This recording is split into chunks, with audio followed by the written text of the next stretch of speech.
All right, young scientists, this should be our last video for our gas laws unit. We're going to talk about two more laws. One of them is pretty simple, and you can see it on the screen right here. It's Avogadro's law. This is the same Avogadro that came up with the concept of the mole, and that 6.022 times 10 to the 23rd we call Avogadro's number. This law looks basically the same as two that you saw in the last video. In this case, we have V1 over N1 equals V2 over N2, so volume over number of moles is a constant value. And this hopefully would make sense to you. If you put more air into a balloon, its volume increases. So if N goes up, V goes up. If you let air out of a balloon, the volume decreases. If N goes down, V goes down. Hopefully that one's pretty straightforward for you. Solving it will be exactly like the ones that we did in the last video. So let's take a look here. We have a 6-liter sample that has half a mole of gas. If we add 0.25 moles, then what's the total final volume?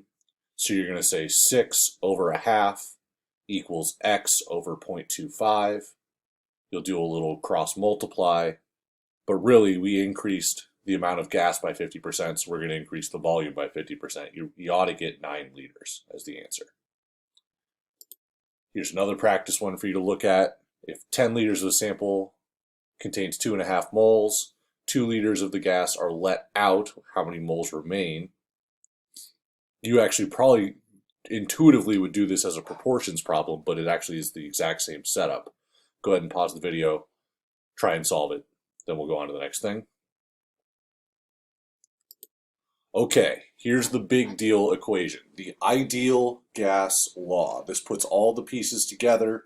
This is the one that you would actually use the most in a chemistry laboratory setting. Our ideal gas law says PV equals nRT. The pressure times the volume equals the number of moles times this number that's called the gas constant, and all it's doing is making all the units work together. It's just a conversion factor, times the temperature. If we're using our pressure in kilopascals, the gas constant is 8.314. If we're using our pressure in atmospheres, the gas constant is 0.0821. Remember that there's 101.3 kilopascals in an atmosphere. So if we use kilopascals, our gas constant is 101.3 times bigger. That's the only difference. So whatever units are on your pressure, match that with the units on your gas constant. Also with these gas constants are based off of Kelvin. All of our calculations should be in Kelvin. And they're based off of liters. So if you're using volume in milliliters, you need to convert to liters. Now to show you the derivative of this and how everything works, I've got a link to a video here, but I'm going to keep going. So if we look at our example, a 2-mole sample of carbon dioxide is placed into a 3.5 liter container at 400 Kelvin, and we want to know what is the pressure in kilopascals. Now notice that I'm specifying what I want the pressure's units to be. If I don't ask for a specific unit, whatever unit you use is fine. If you give me kPa, that's great. But if I didn't ask for a kPa, you could do atmospheres, or you could do millimeters of mercury, or if you wanted to make your life harder, you could do pounds per square inch. They're all valid units of pressure. Let's try and solve this one though. So the first thing I've done is identify my variables. I know the volume is 3.5 liters. I found that in the problem. That the number of moles is 2. The gas constant, I picked the one that uses kilopascals, so I'm using 8.314. And the temperature is 400 Kelvin. So those are the things I know.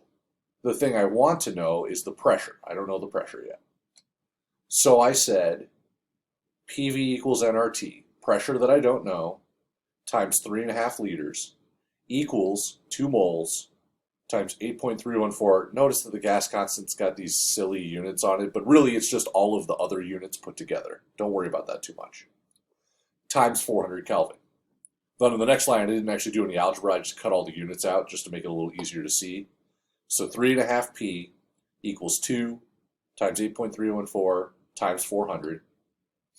So I multiplied those three numbers together, and that gives me 6,651.2. So 3.5p equals 6651.2. Then I got to get p by itself, so I divided both sides by 3.5. P is 6651.2 divided by 3.5, which is 1900 kilopascals. So I identified the variables, I figured out what I wanted to know, I plugged everything into the equation, and then I got my unknown by itself. It's Algebra 1 here, kids. Hopefully we can handle it. I know there's a lot of letters going on. This is probably the most complicated part, just saying what equals what, and then you're just putting your pieces into place. Here's another example for you. 500 grams of a sample of carbon dioxide gas is collected at 25 Celsius, and 975 kilopascals. Calculate the volume. Now, I'm not going to walk you through this whole one, but I do want to draw your attention to a couple things. N is number of moles, not number of grams.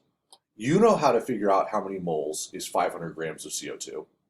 So you need to convert these 500 grams into moles. And T is temperature in Kelvin, not in Celsius. But you know how to get from Celsius to Kelvin. You need to add 273 to this 25. So get your grams into moles and your temperature into Kelvin. Then for the gas constant, since we're using kPa, you're going to use the gas constant for kPa, 8.314. Plug all of the things into your equation and solve for V. Go ahead and pause the video, do those things. Now, all I've got here on these next couple of slides are a couple more practice problems. All I want to do is draw your attention to where you might trip up and then give you a shot to work on it. So here we have a sample of methane that occupies 850 milliliters at 500 kPa and 500 Kelvin. And we want to know how many moles of methane are present. Now, there's a couple things that might trip you up here. 850 milliliters, but remember our answer needs to be in, or our units need to be liters. So you need to convert from milliliters to liters. Again, that's a thing you know how to do. Since we're in kPa, we're going to stick with that 8.314 for our gas constant. Now there's also a little bit of extra information here that you don't really care about. I told you that the sample is methane. But since you're getting to moles, it does not matter what the gas is. You don't care if it's methane or oxygen or nitrogen or carbon dioxide. All gases will behave the same way with the ideal gas law. So don't worry about, what's the formula for methane or what's the mass of methane. It doesn't matter. You can totally ignore that part. If this problem just said a sample of gas occupies, it would be exactly the same problem. So make sure that you're in liters, make sure you have the right gas constant, don't get tripped up by extra pieces of information. Go ahead and pause the video, and we'll move on. Last time, lots of things you could trip up on again. An 8-gram sample of neon at 25 degrees Celsius exerts a pressure of 400 kPa. What volume does it occupy? So again, we don't want grams, we want moles. So you need to convert from grams to moles. So now it does matter that it's neon, just so you know what the mass is. We need to be in Kelvin, not Celsius. So we're going to need to add 273 here. And since we're in kPa, we're going to stick with that 8.314 gas constant. So you'll turn your grams into moles, your Celsius into Kelvin.